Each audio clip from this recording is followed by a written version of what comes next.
Երբ Սիմեոն Երևանցի կաթողիկոսը դառնում է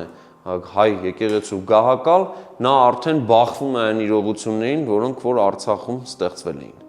Եվ պատահական չէ, որ Արցախում նաև Գանձասարի կաթողիկոսության պառակտման գործընթաց էին տանում այս վաճկատուն տիրակալները։ Եվ ի վերջո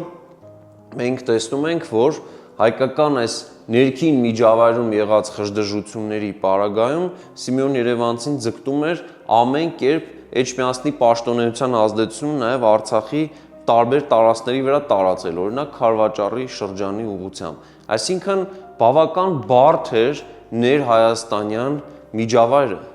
Եվ նման պայմաններում իհարկե ներհայաստանյան օրակարգ կարծեք թե չկա։ Իրականում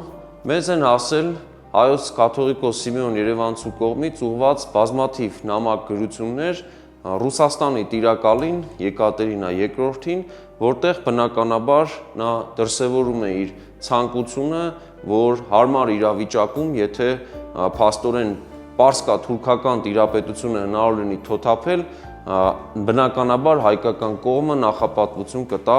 արդեն Եկատերինա II-ի կողմից ուղարկված ուժերին։ Նախագծի գլխավոր գործընկերն է Կոնվերս բանկը, ֆինանսական աշխարհի ձեր հուսալի գործընկերը։